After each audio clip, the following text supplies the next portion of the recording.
Yes, good morning and welcome to this edition of Citizen Extra. This is the Friday edition with me, Fred Indimuli. Exactly 10 days to the elections, various campaign teams have engaged high gear for the final sprint, hoping to solidify their bases and convince the few undecided. Crowds at campaign rallies, whether rented or not, are getting bigger and louder, with their devotion to candidates reaching frenzy. Experts contend that the trick now is to ensure supporters actualize their loyalty into votes come election day. Yet there still could be an opportunity to convince one or two undecided Kenyans to vote your way come August the 8th. Also of concern to the candidates is voter awareness. Just how much do voters know about the actual balloting process? Some candidates are already spending millions carrying out their own version of voter education just to ensure their supporters are prepared come election day. Meanwhile, the IEBC is also keen to ensure it communicates its level of preparedness for the process, and its chairman, Wafula Chebukati, will today be giving a status report on the same from the Bomas of Kenya. For example, how far are we in terms of printing ballot papers? Our reporter Sam Gituku is in Dubai following the progress of the presidential ballot papers printing. Also happening today, research firm Infotrack will this morning release results of a popularity survey on candidates for various elective seats for Nairobi. Who is the most popular candidate for city governor, senator, woman representative, or even member of the National Assembly for all the 17 Nairobi constituencies? We will hopefully find all these out on this edition of Citizen Extra. On my panel this morning, we're privileged to have Professor George Wajakoya and Nelson Harvey. Those are our panelists as we start off the show. Of course, we'll have more guests as we move on with the discussions. Good morning, gentlemen.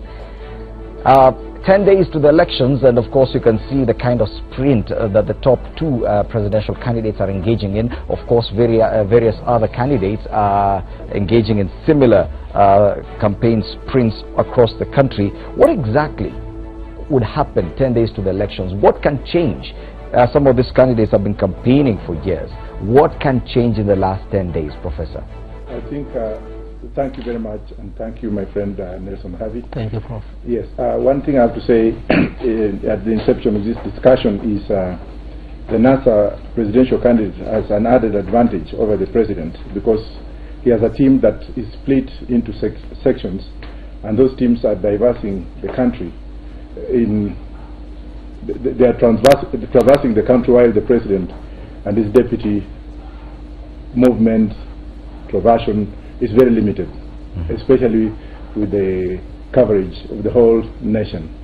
So coming back to answer your question, I think this is the time when both machineries should come out holistically and reach out to every voter who is undecided to convince these voters to come out, and be careful also with the statements they made from today onwards of their supporters. Well, Nelson Harvey, people will say that there's people already convinced, and you can see even the discussions on social media, people saying that we've already made up our minds, nothing can change us now. What difference can these last 10 days make? You are right. I think the conviction among the voters is already settled, and they're most likely quite aware of who amongst the presidential candidates they need to vote for. But one thing that is very important is the voter turnout. And if you check the clarion call of all the major presidential candidates, being that they want to win with a landslide, they want to have a big margin of difference between themselves and the next candidate immediately after them. So to that extent, 10 days, I think, are very crucial. This the period that the two main contenders, in my view, President Uhuru Kenyatta and Honorable Raila Odinga, will want to marshal as many as they are in their support base to ensure that everybody votes to the last man standing. So it's more about solidifying your base rather than getting new votes, would you say, Nelson? Absolutely, yes, because look, there's been this claim that there's voter apathy, and there's also this claim that we've already won. So the main intention of these two main contenders will be to ensure that people don't go home and sit, people don't go home and celebrate that we have won. They must ensure that the ballot is put on the 8th of August for a definitive win. Yeah, because now, Professor Wajakoya, what kind of message should we expect? Because yes, we're getting the same rhetoric, the top two candidates still exchanging missiles. Is that what they should be doing 10 days to the elections, instead of focusing on, as Nelson Harvey says, ensuring that you convert this loyalty, this loyal support base into actual votes come election day? I think, while I agree with my learned friend here, what I can see right now is the traditional support base.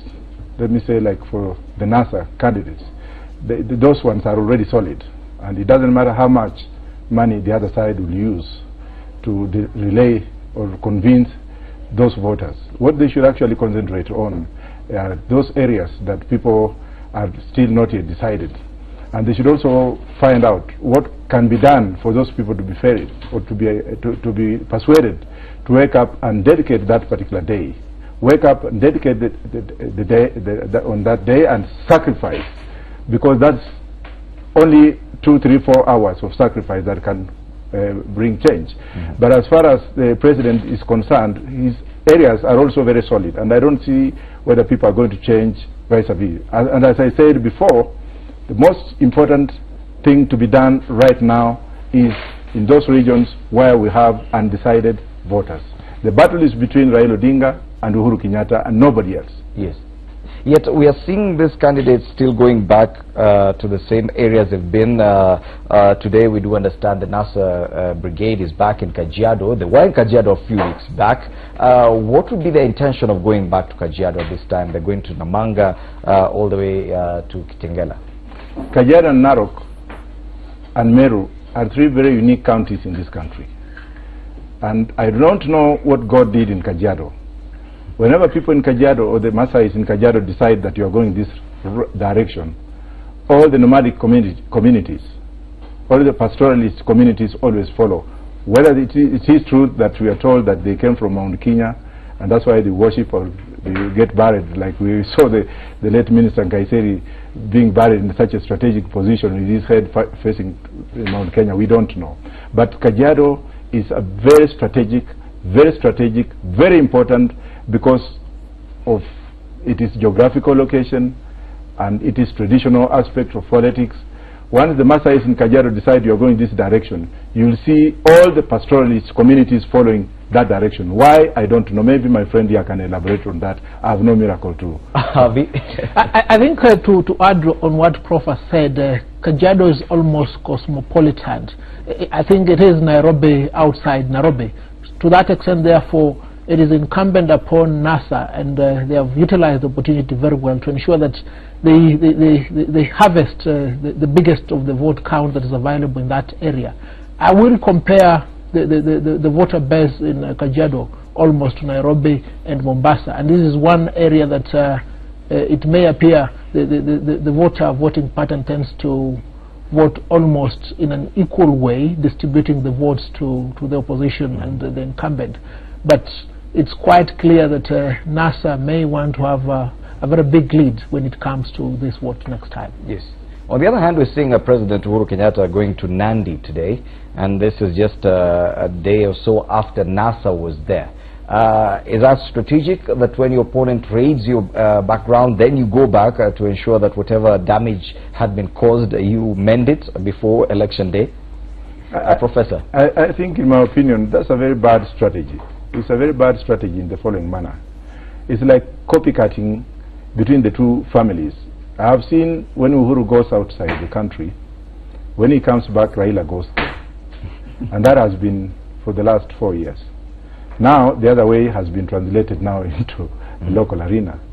Uhuru should actually concentrate in areas like Western Province, because Nandi County, given the historical pattern of those leaders that it has produced right from the time of the former speaker, the late Sorone, Chelget Mutai, Henry Koskei, Nandis have got their own way of doing things, and there are people who don't get persuaded easily. Once they have decided, it doesn't matter how or who goes there. They're like the Maasais. But however, the president has also within his own prerogative right to go there and dissuade what they had yesterday, so that he can tell them another new story today for them to vote for him. So it's not bad going there to pick votes or to actually to re-energize the area, because his deputy comes from within the region. Professor, do you feel that probably the Jubilee campaigns have been a bit erratic? Like yesterday we had the president moving from Laikipia, then to West Pokot, then to Busia. You can't really tell where next he'll be going. I think there is a disconnect in Uhuru's campaign right now. As much as I'm not NASA and I'm not Jubilee, I'm in between. This sporadic movement within 10 or 5 or 6 counties within one day makes no change, because if you need a lot of time to speak to the voters, not just flying in and flying out, and then another one comes and flies in and flying out. I don't think whether that's a very good strategy. Yet there's pressure to cover as much ground as you can in the last 10 days, and hence our biggest question: how much can change in this last 10 days? Because we're seeing it's like both campaign teams are trying to cover as much ground, to go to as many counties, to go to as many different places within a short time, the shortest time possible. Well, a lot can happen, but don't forget that Kenya is a corrupt country where money takes precedent. It's not like we cannot compare Kenya to the United States or to the UK, where we have traditional strongholds of the Tories, Liberal Democrats, and the Labour Party in the UK. Similarly, in the US, we have the rednecks and the blue states. Here, we have not reached that particular level. The most important thing here is, 1, tribalism, and 2, the money. And people are hungry. People want to wait. People, even on the last day, if somebody can change his mind if you give him money, so a lot can change. For example, the president was in Busia yesterday. He has been there before. This is part of Western Kenya, and why would he go to Busia? Busia is my country. Yes. I'm building my mama big house in Busia. Busia will not change to any other. Busia is still NASA. So why would the president be going there 11 days? I don't know. I don't know. Maybe the answer is better, but Busia is strongly NASA, and there's nothing one can do. Nelson Harvey, do you agree that the Jubilee campaigns have been a bit erratic, with the president moving from Laikipia, West Pokot to Busia in a day? Yes, I couldn't agree more than my friend Professor here. Look, the Jubilee strategy in this campaign is comparable to a dog that has gone erratic, always running around, trying to find whether its tail is still there.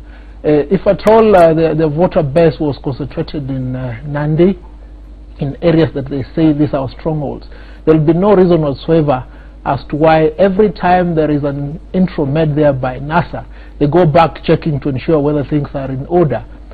As regards Busia, I think that's a complete fold that has been taken by NASA. I don't know, maybe the president is just there to check whether the bridge is back in order, to try and relaunch it with the hope that the people of Busia may change their minds.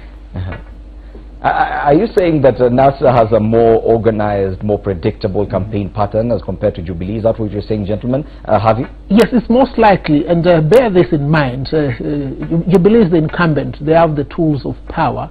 So in essence, if you look at the struggle, NASA has set up a well-organized mechanism to snatch that power from the Jubilee administration.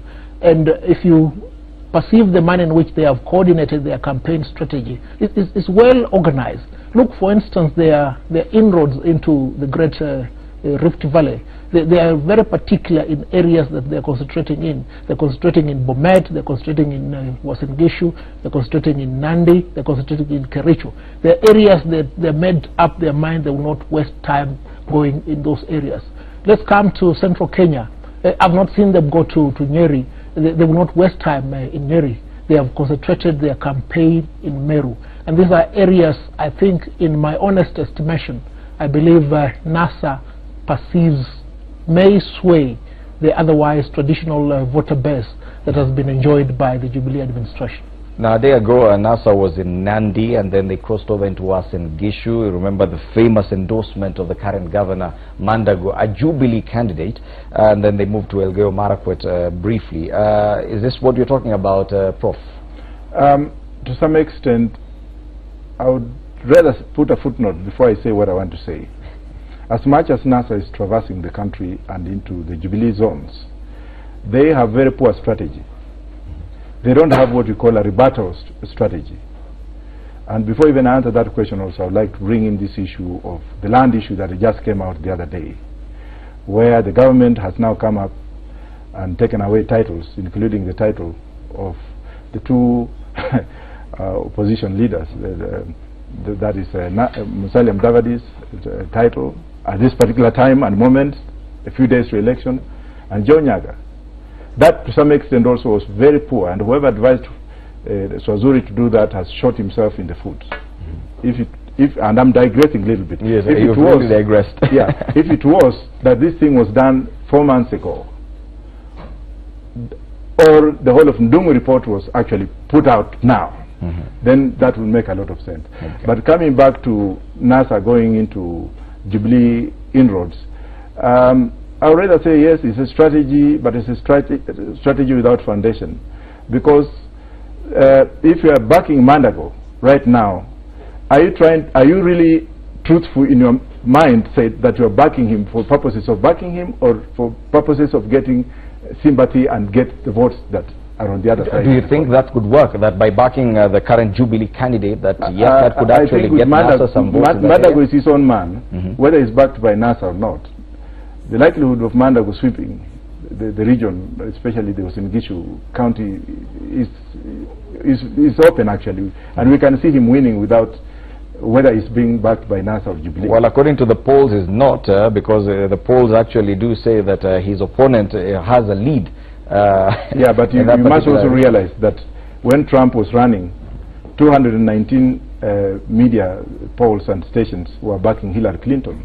I don't believe in them polls. Some of these polls have got an agenda, and it depends on who has paid them and oiled their pockets. So with me, I wouldn't even take a pinch of salt with that. Well, when I started the show, I mentioned that later on this morning, InfoTrack will be releasing a poll with regard to the popularity of candidates in the Nairobi races, who's the most popular candidate for governor, senator, woman representative, and who is the most popular candidate for member of the National Assembly across all the 17 constituencies in Nairobi. Are you saying that we should not believe these? Yes. Prof, definitely. Why? I don't believe in them people because I've seen it work. It happen in Europe, I've seen it happen in the United States. At the end of the day, the credibility and the people who are actually running behind those polls, they have questionable characters, and most of them are not Kenyans.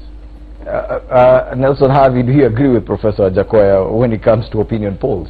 Absolutely, and I don't think we did even go far. When Jubilee was doing their primaries, we saw many of these opinion polls, some indicating Peter Kenneth with a big lead over Mike Sonko, some indicating Honorable Kabogo leading over Waititu. But when it came to the nomination proper, I mean, it looked like the opinion polls were based on a very fundamental, flawed concept. Honestly, and bearing in mind the corrupt nature in which political ideas are run in this country, I wouldn't believe those opinion polls. So in fact, the other day I attempted my own opinion poll, and look, it how scientific was that? Well, I'm a scientist, over and above being a lawyer, so I based it amongst my support base on Twitter, and I was surprised. For instance, it came quite clear with a voter turnout of about 2,000 people. Raila was leading with about 78%, as opposed to these two popular polls that tend to give very conflicting opinions. 78%, surely even you, Nelson, you have to agree that that is a bit skewed. But anyway, are you gentlemen telling us that we should take these polls with a pinch of salt, or are you saying we should totally disregard them? Totally disregard them. Harvey? Look, I think we ought not to totally disregard them. We need to take them with a pinch of salt. See, where are they leaning to, and why are they leaning towards that side? Interrogate who are the individuals behind these companies that conduct these polls. What is their motivation? What is their financial gain? And you'll come to the conclusion that, look, if we compare what InfoTrack and Ipso is saying vis-a-vis what appears on the ground, then we're able to make an opinion as to who in actual fact is influencing this opinion poll. For what purpose do they want to influence those opinion polls? Because look, as I've indicated much earlier, people can resile in the comfort that we've already won this election, so that if an opinion poll by somebody who has never been so kind to NASA or Jubilee for instance, one who has never been kind to NASA indicates NASA as winning, the fellows will go in celebration and forget to vote on the 8th of August. So and that is what candidates are trying to fight in these last 10 days, that kind of complacency, that kind of lethargy, just ensuring that your voters do turn out on the last day and cast their ballots. Moving away from issues of ballots and polling, we'll be handling that a bit later once the InfoTrack research company releases the polls on Nairobi. Very interesting, I'm sure, who is the most preferred gubernatorial candidate. And I think the one that is most awaited is the popularity of MP candidates across the 17 constituencies. We've not had such for a while. Some of the candidates are not even known.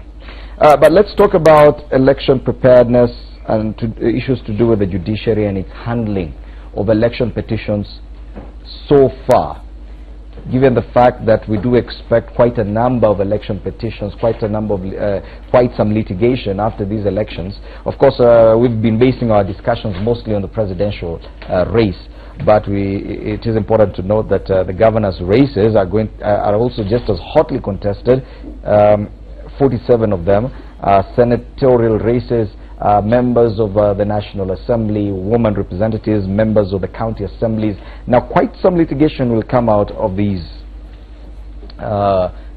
races.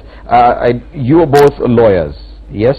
You've watched how the judiciary has handled all the election petitions or election-related petitions so far up to this point.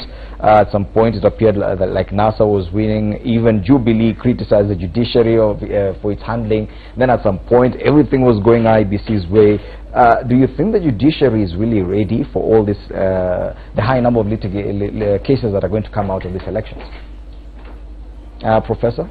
I don't think whether they're ready. And secondly, I participated in this, in tribunals following the election, the primaries. And what I saw, I wanted to pack my bags and go maybe and practice somewhere in Nepal, in India. It was shambolic, it was unconventional, it was uncouth. I don't know which language to use. How do you put timelines in an issue that has got rights involved, where there's constitutional matters which are so much fundamental? How do you say that we shall hear in 30 minutes? How do you contain litigation? Which criteria or which precedent are you using as the chairman of the tribunal to contain litigation and give it a time scale that is not even legal in terms of the judicial procedures? And secondly, do you have enough courts? Do you have enough courts in this country? Do you have enough judges? Do you have enough lawyers to look into this that are experts on constitutional matters? In this country, we see, and I'm sorry to say this, that lawyers are jack of all trades. Yes. You find a lawyer who is practicing commercial law, or let me say conveyancing, going into judicial, constitutional issues or electoral issues. While I'm not criticizing the procedure, but I think the judiciary right now doesn't have enough capacity, and it doesn't have expertise, and I don't think whether it even has enough personnel. But it is rather obvious that lawyers are going to be very busy after the elections. Nelson Harvey, do you agree with Professor Wajakoya that the judiciary's handling of the election matters up until this point has not been upped, and therefore going forward there could be a problem? The judiciary's handling of this matter has been very pathetic, almost kangaroo style. Reason being, let's start from the primaries.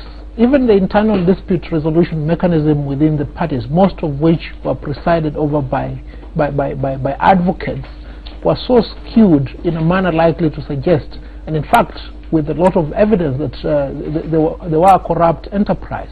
Then fast forward, when these matters moved to the political parties dispute tribunal, justice there was administered in the most haphazard manner, with many complaints of bribery, impunity, and corruption, which complaints now have come to bear evidence with the fact that there is already an inquiry with the political parties tribunal.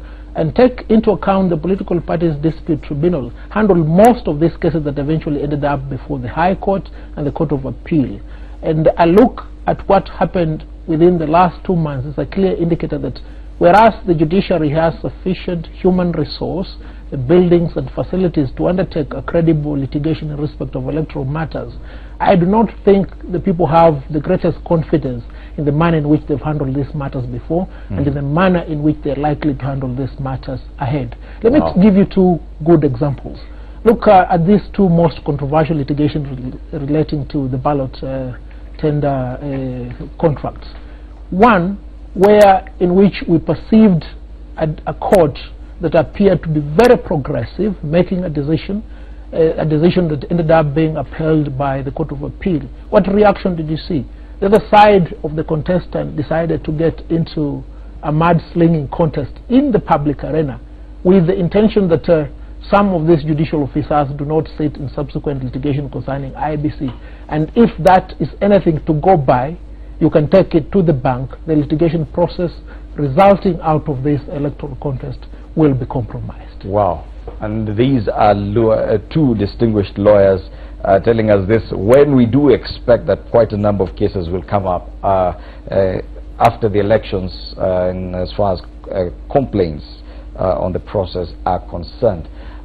Even as we continue this discussion, we're getting live pictures from Mombasa, the Pandya Memorial Hospital in Mombasa, where the body of a 6-year-old boy who died after being crushed by a school bus is the family is currently taking the body for burial.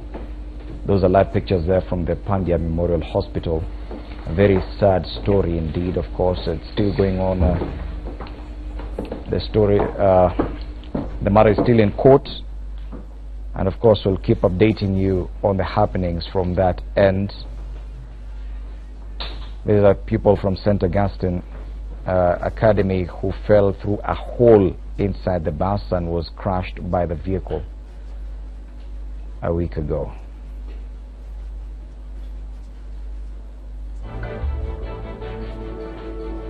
Haki haijafanywa. Jeremy, mimi vile ninajua the law of Kenya. The accused, they are taken straight to jail. Nilishangaa sana wanapatiwa cash, hata sio cash bail, all cash bail, personal bail, alafu wanakuwa set free. Wakitoroka je? Mimi nimepoteza mtoto, sasa naenda kumzika, lakini Mungu ndio atatetea Jeremy.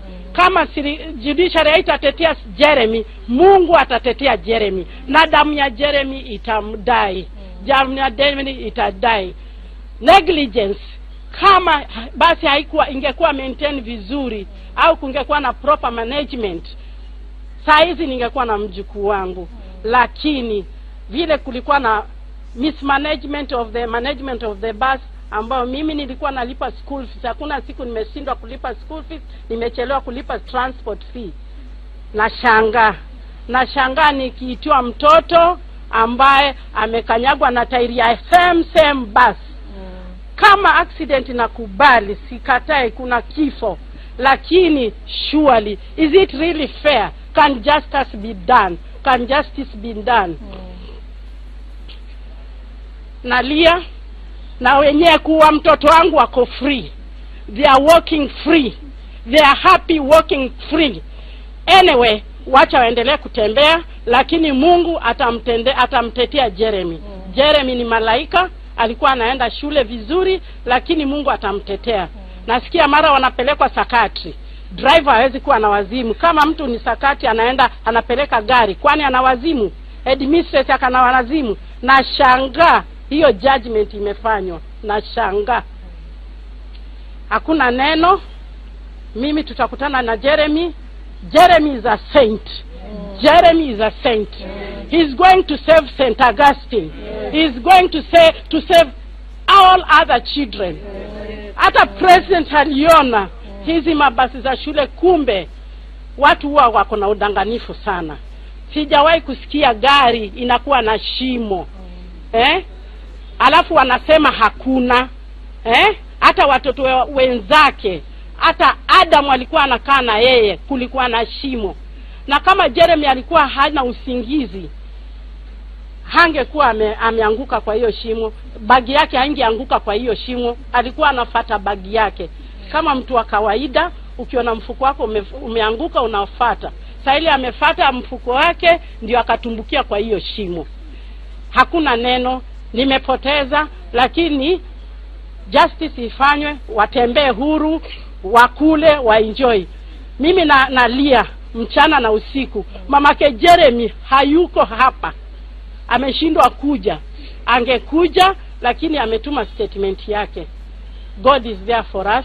God is there for Jeremy. Sitafuti wakili, sitafuti nani. Wakili wangu ni Mungu. Wakili wa Jeremy ni Mungu. Wakili wa Jeremy ni Mungu. God is there watching. Yes. Hakuna.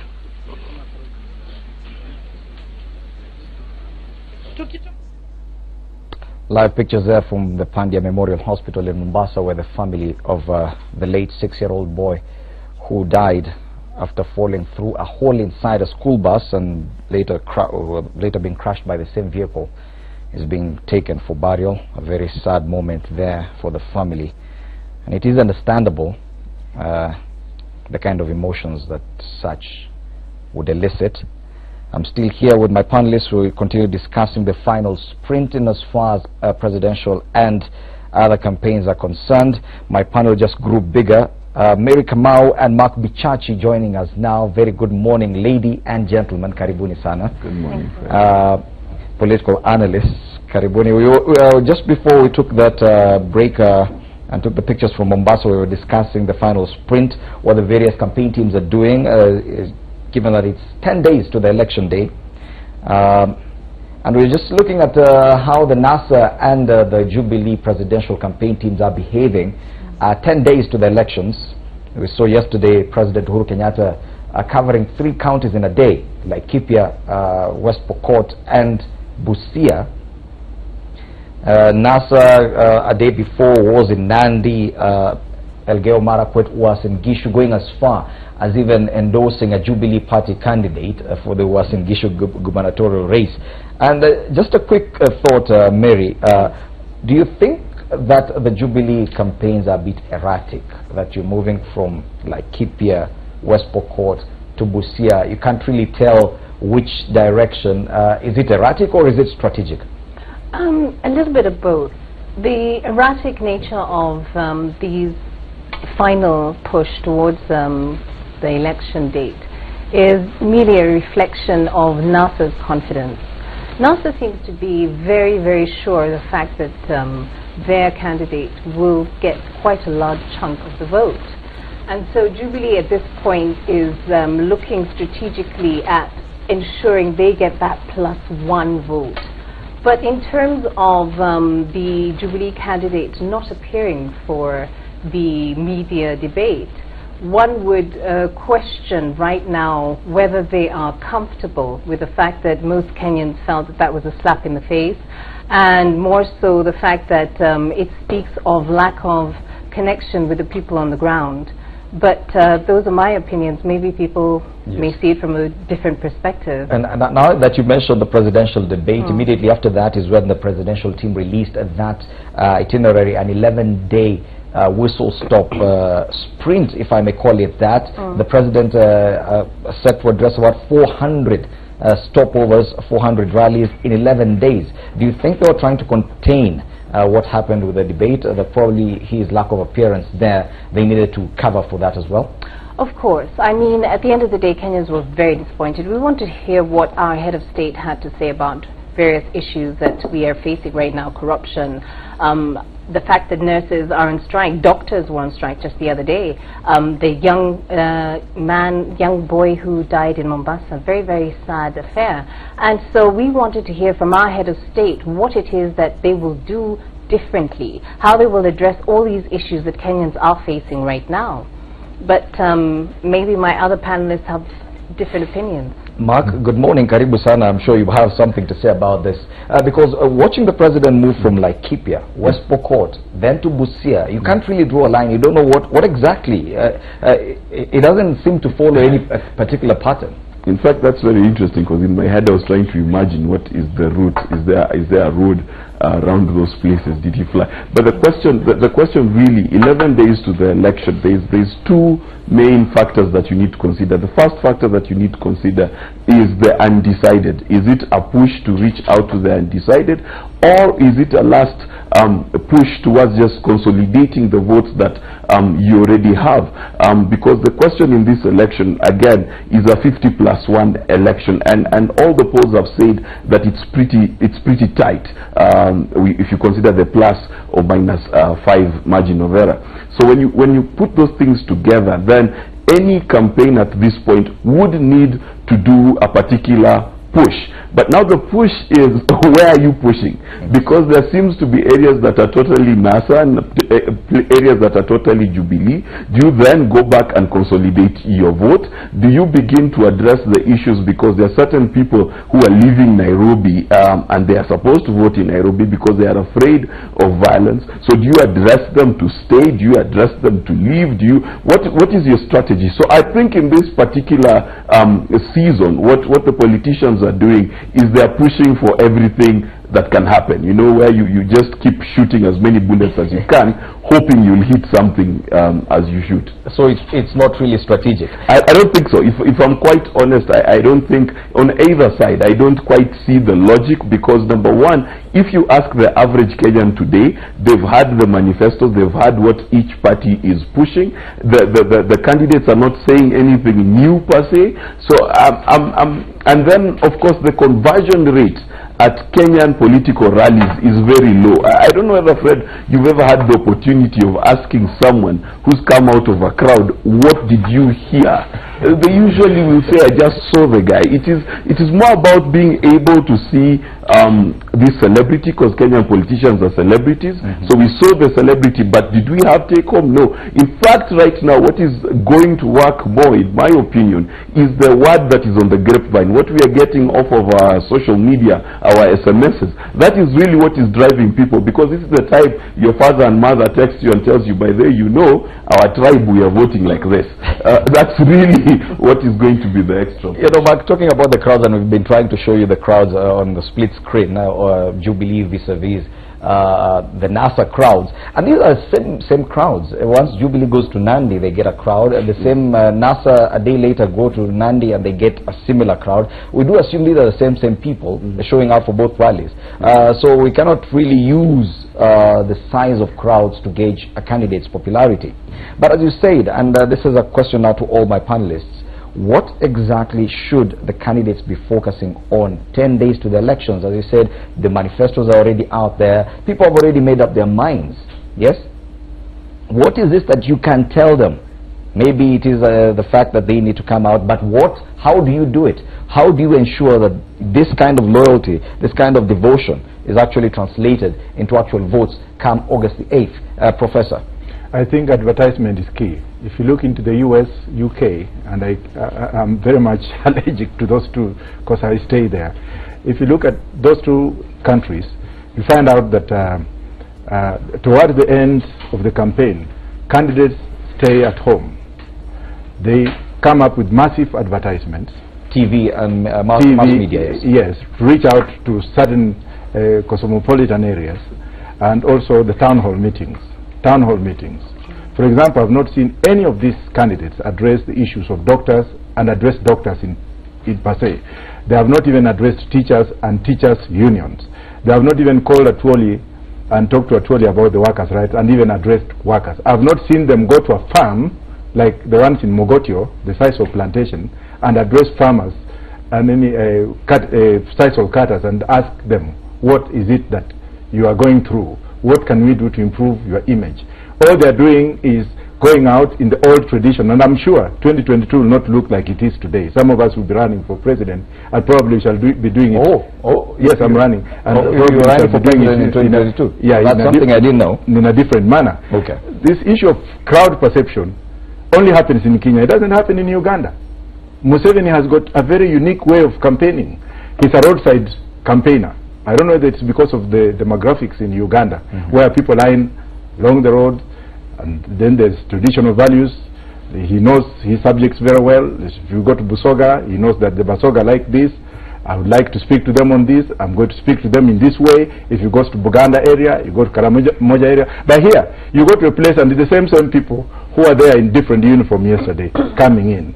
At least Jubilee has done something very unique, and I will be taken to the gutters if I mention what I'm going to mention. They're very well organized when it comes to voter registration. Yes. They did superb.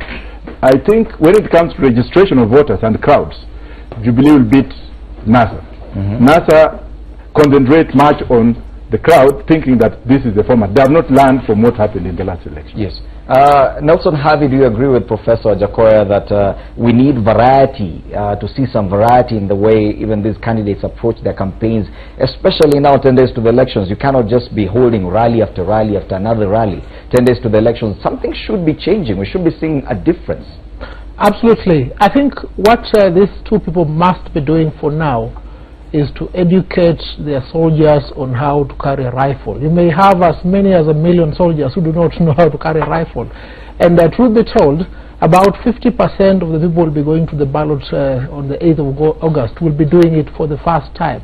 And we've seen the excitement amongst the youth in the manner in which they do things. I think it's quite important that in the course of these advertisements and in the course of these 10 days that we're going through, it is incumbent upon these candidates to educate the voter on how to vote on the 8th of August. Remember, on, during the last election on 2013, we had a very peculiar candidate on the ballot. He was called the spoiled vote. And this candidate garnered so many votes. And if the voter is not well educated on how to mark the ballot, there is a possibility that much as one candidate or the other may have a big voter base, that voter base may not translate into a valid vote to give him a definitive win. Now, let me address the haphazard manner in which the last-minute campaign is being conducted. It may appear haphazard, but it could have been informed by many other things. We have 47 counties, and the Constitution requires that over and above the 50+1%, the winning candidate must garner 25% of about half of all the counties.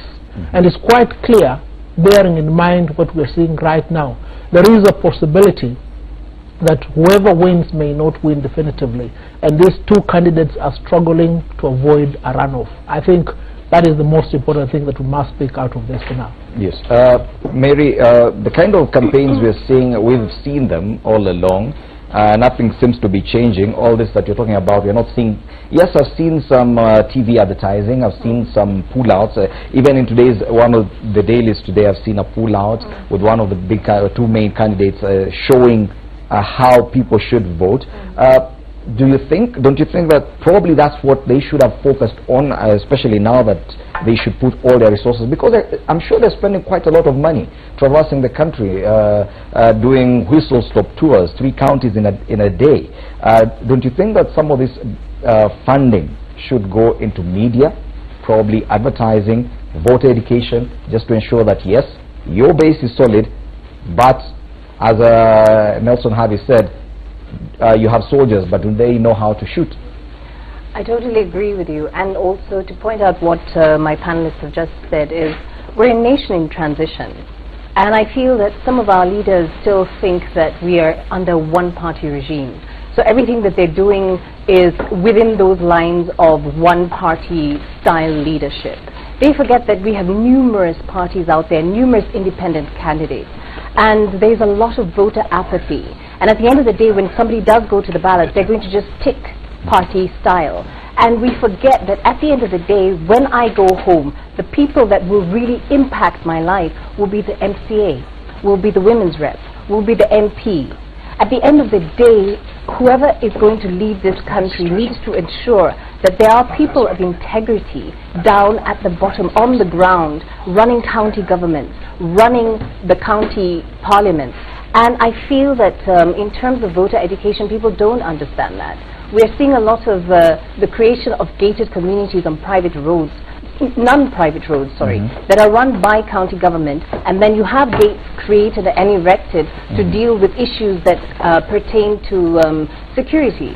Now, the security issues are pertaining to the peri-urban settlements that surround these posh environments. Now, county government needs to address this. Central government also needs to address this.